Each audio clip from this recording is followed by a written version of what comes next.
Welcome, yassas, yassou, and hello.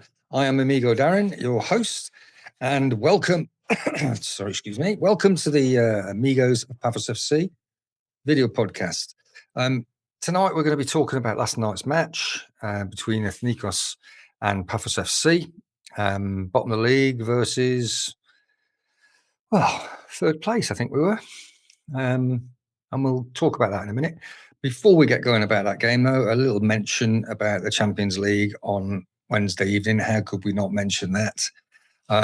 What an amazing game, and how unlucky were Pafos not to qualify for the selection of the knockouts in the last 24.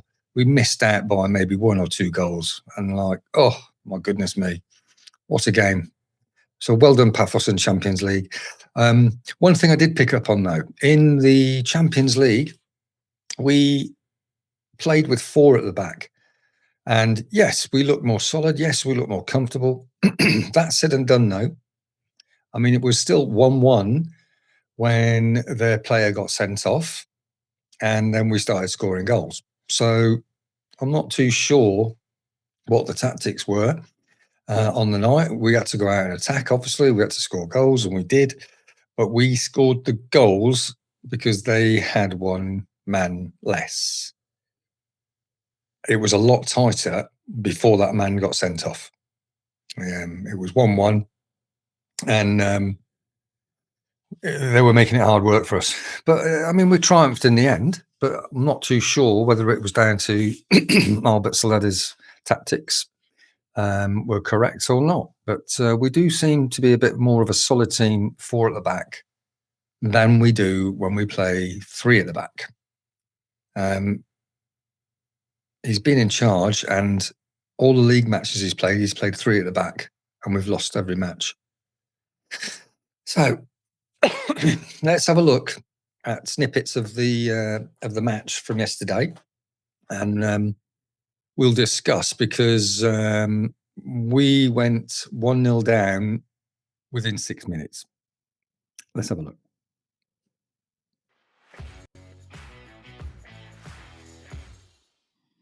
Ανέβηκε ο Παπαγεωργίου, τον είδε, προτίμησε να παίξει σίγουρα με τον Ενέκο. Τώρα θα φτάσει η μπάλα στον Γιώργο Παπαγεωργίου. Θα επιχειρήσει την σέντρα. Πέρασε η μπάλα τον Λουίς, 1-0 ευτυχώς. Ο Γιούσης θα πετύχει το πρώτο του γκολ. Με τη φανέλα του Εθνικού στο έκτο λεπτό, στην πρώτη γενικότερα τελική προσπάθεια στον αγώνα και ευκαιρία που δημιουργείται. Πάσα από τον Ενέκο στον Παπαγεωργίου, σηκώνει το κεφάλι. Η κίνηση του Γιούση δεν τον ακολουθεί ο Μπρούνο Φελίπε. Και έτσι πέναντι από τον τερματοφύλακα Γκόντερ, με δυνατή κεφαλιά στέλνει την μπάλα να αναπαυτεί στην αιστεία της Πάφου, σημειώνοντας το 1-0. Ο Χρήστος ο Γιούσης. Αυτό κάνει, η μπάλα πάει πάνω από την αιστεία, πήρε δύναμη μεν. So we find ourselves 1-0 down against the bottom of the league team, and I don't know what it is about Pafos. We always seem to struggle against teams bottom, next to bottom, third from bottom, fourth from bottom. At the moment, we're struggling. And it's causing everybody angst. I mean, the first goal within 6 minutes, that's not good enough. That's not right, is it? They shouldn't be scoring against us. If he's like saying, well, we're playing three at the back because we need to be tight, and we've got five in midfield and two strikers, fair enough, but we only had one striker at the start, so we weren't playing four at the back, I know. Anyway, let's have a look at our first attack of the match, proper, came after half time. We didn't look like we were going to score an equaliser. 50 minutes. 50 minutes in. Let's have a look. Μπόρσιτς εκτελεί και πάλι. Πέρασε πάρα στο δεύτερο δοκάρι. Ο Ζάζα έκανε μια εντυπωσιακή προσπάθεια. Ο Φλόρες έπεσε στη γωνία στο 51ο λεπτό. Η πρώτη εντός στόχου προσπάθεια των φιλοξενών. I don't know. I mean, it's one of those games where you're thinking, oh, don't tell me this is all going the same way again. Time after time. And it's as if our coach doesn't seem to see what's happening on the field. And by the time he does, it's too late. look, I'm not having a go at the team that I love, because Pafos FC is, for me, be all and end all. They're a fantastic group of players, and I'm not here to slag them off, but I want to look at what's changed. What's changed? Because, like, before Christmas, we were top of the shop, and now we're fourth. I mean, we had warning shots after warning shots. Yes, we started to come back into the game a little bit. We had a couple more attacks. Let's have a look. Ντιμάτα. Πήρε την κόντρα, μπήκε στην περιοχή ο Ντιμάτα, γύρισε προς τα πίσω στον Πέπε. 25 yards away from goal there. Δίπλα στον Κίνα, με πολλά φάλτσα η μπάλα για να καταλήξει έξω. Κεφαλιά από τον Ότεφαλ. Σιβέριο για τον Αντερέγκεν. Απέφυγε τον Πέπε. Έστειλε την παλιά απέναντι. Ο Μπρούνο, ευκαιρία μεγάλη με τον Γιούσι. Και πάλι πρωταγωνιστή σε τελική.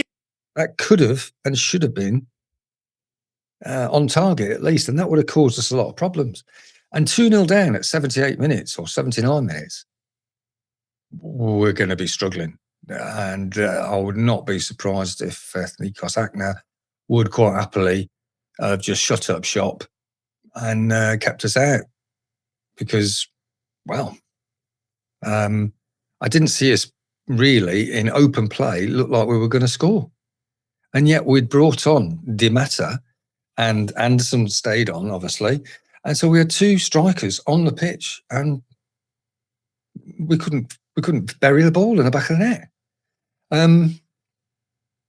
Very frustrating. That's what it is for the fans. It's very frustrating. And Pafos always put us through it. I mean, save after save after save after save. And like, so the shot started. Το τελευταίο δεκάλεπτο είναι ο χρόνος καθυστέρησης. Οδεύουμε προς τα εκεί. Έπεσε ο Φλόρες. Νομίζω από συμπαίκτη του πήγε η μπάλα. Ήταν στη φάση και ο Ντράγομιρ. Ευκαιρία εδώ για την Πάφο στο 80 λεπτό. Τελεί το κόρνερ. Στο ύψος του πέναλτι πάει η μπάλα. Κεφαλιά του Άντερσον. Από κοντά πολύ μεγάλη απόκρουση από τον Φλόρες. Στερεί από την Πάφο την επίτευξη του γκολ της ισοφάρισης. Και ο Ντιμάτα δεν βρήκε την μπάλα. Ο Φλόρες δείτε με υπερένταση.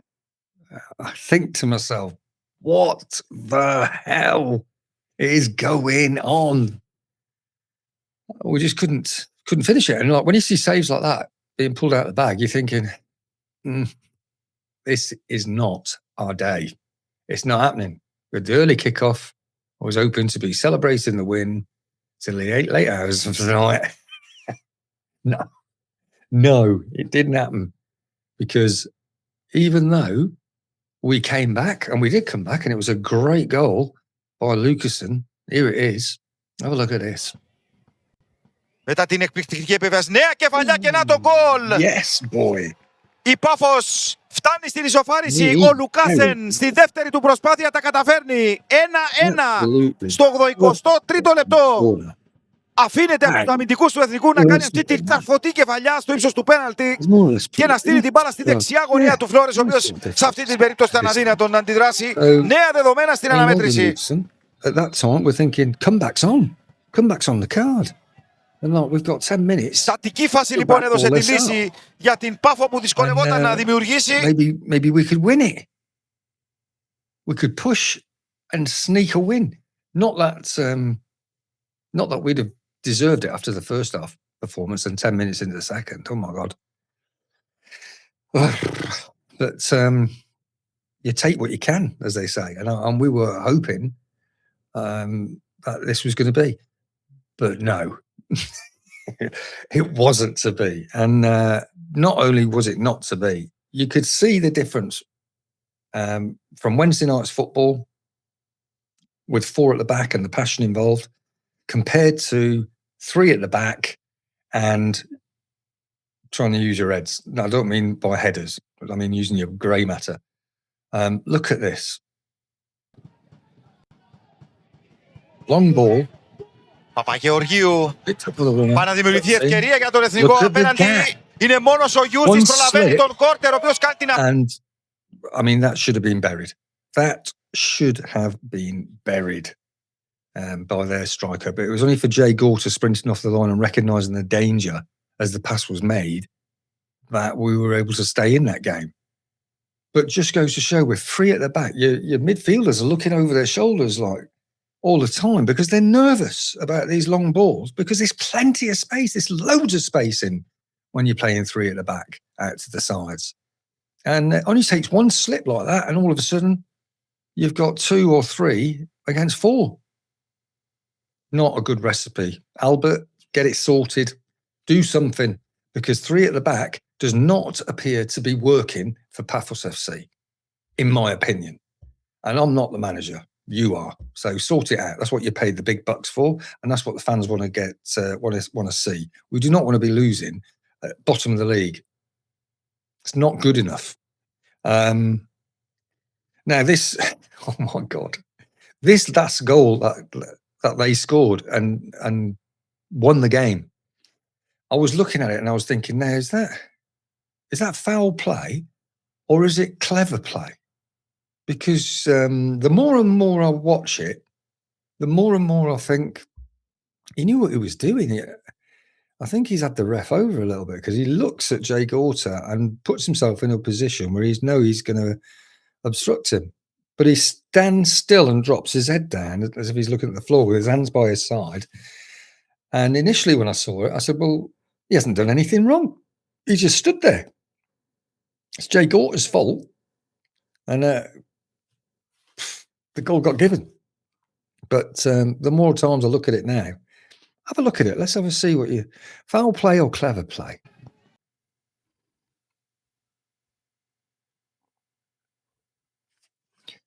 So he plays a nice through ball here. I mean, there's a mistake there. That ball goes up in the end, and that should have been Gorta straight away. And, oh my God, he's knocked it in. We could not believe it.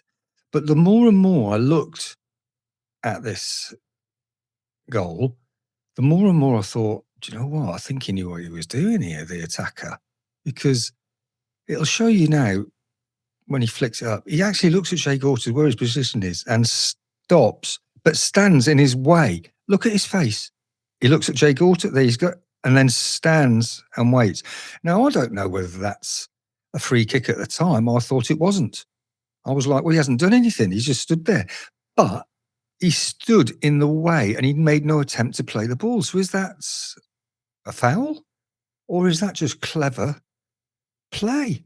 Because it created a real VAR problem. Goal check said goal. And the game was decided out. I mean, look, we all knew he wasn't offside straight from the off. We all knew that. He was never offside at all. So there wasn't a problem with that. It's this. And Jay Gorta made a right meal of that. Absolute palaver. But then, of course, Pafos started trying to pile it on, as usual. But we weren't going to score at that late time in the day. Not in a zillion years. And you could tell by the way he flops on the ball. Yeah, he's just wasting time. It's all done and dusted. All over.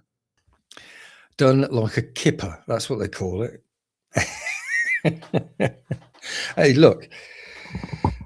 You can appreciate that someone new coming into the club is going to be experimenting and changing players and stuff like that. But we haven't had too many changes in players. We've been playing the same players. Maybe one to three have been rotated round. I mean, David Luiz, after the Champions League match, had said that he'd had 3 injections in his leg to play that game on Wednesday night. And yet he plays on Saturday as well. Asking for trouble, or because he wasn't moving at his best, but he's not there for his speed. He's there for his experience and ability to organise the back. But if it's only 3 of you at the back, then surely that's going to be more unsettling. If you're carrying an injury and you've got injections in your leg to numb it, then surely you should be playing 4 and helping out your midfield a little bit, who can sit in front of you, think, yeah, they're okay at the back. We can have a bit of a run up front. But it's not happening. It is not happening at all. And I don't know what's going on, to be honest. I don't know what's going on. But anyway, we need to rally the troops, get behind them, And let's get focused now on Wednesday night's game. It's at home on Wednesday, the 4th of February, 7 p.m. kickoff at Stelios Kyriakidis Stadium in Pafos against the mighty Apoel. Let's go. Let's go, boys. We've got to wrap this up and let's push it and see what we can do. You've got to remember that Pafos FC, it's not just a club, it's a way of life. So come on, boys, let's do it. Now, you can find us on YouTube, Twitter, and Instagram, and we'll be on there. There'll be some snippets on Instagram of this video in little segments, and the full video will be on YouTube with a link to it. I'll post that on Facebook later. Anyway, thanks for watching. Don't forget to subscribe and give us a thumbs up. Leave a few comments about what you think on your opinions on the match yesterday, and each of the little video snippets I've done. If you want to leave a little comment about your opinion on stuff like that, hey, put it in. I'll try and answer it or react to it on the next video. Anyway, let's get behind the team on Wednesday. So let's go, boys. Pame Pafo! Let's go!